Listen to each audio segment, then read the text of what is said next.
Alright, great folks. This is the BlackWeasel, and this is my video game review of Tales of Symphonia for the PlayStation 3. I bought this game while it was on sale back in February 2018.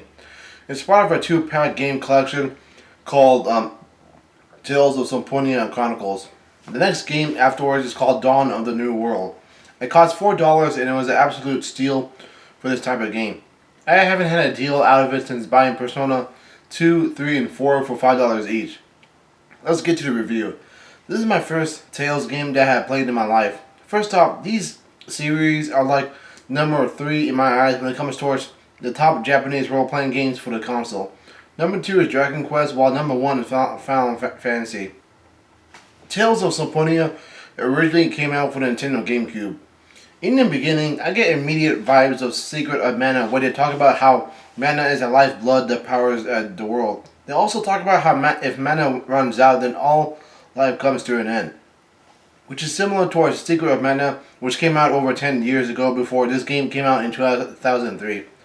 One of the main characters, Colette, is set out towards the world in order to regenerate it. She is the chosen one because she happens to be an angel and is destined to save the world from peril. Now, I got major Final Fantasy X vibes from this one. A bunch of guys are protecting a girl from harm, while on her end, she has to get to the destination safely and do what she gotta do. I really like the cel shaded graphics in this game. It's wonderful. The music is a mix of fantasy settings and medieval settings. Some of the tracks sounded like it was made by Shoji Meguro, but behind those two are the actual battle gameplay. It's not a turn-based system like Dragon Quest and Persona. It's not of the active time battle system like Final Fantasy. It's a hack and slash beat 'em up style. Like I said before, this is the first Tales game I have played, and so this was a real surprise to me.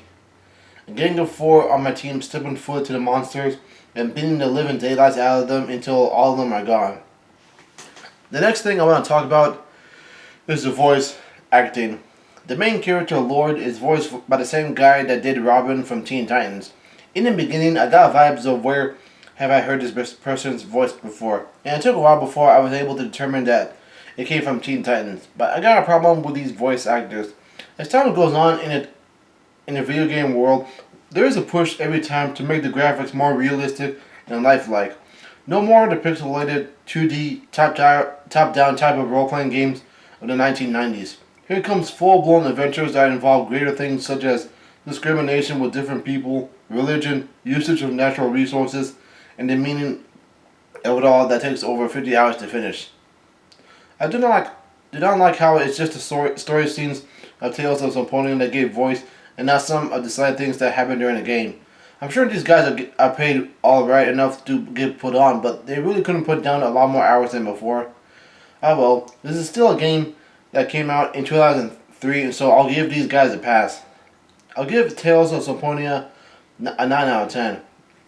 It is one of the most fantastic role-playing games that I have played on the 6th generation of consoles. While Square Enix occupied the top spot of the best JRPGs of the 90s and early 2000s, Namco came out with a wonderful game that gave out a real challenge against the Final Fantasy games and Dragon Quest VIII of the PlayStation 2.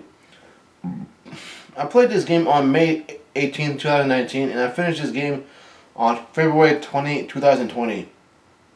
2020. Strange date. I'll admit, yeah, I bought the game while it was on sale, but I wasn't able to get around towards playing it because, like, I happen to have like a huge backlog of games piling up, and beyond that, there is like lots of content out there. So like I realized for a certain time that it's taking a lot more time than I thought to actually get through it all. You know what I mean? Like the whole amount of content on Netflix. I do not watch Netflix myself. I'm a video gamer first and foremost. But there are lots of games that take well over 30, 40 to 50 hours to finish.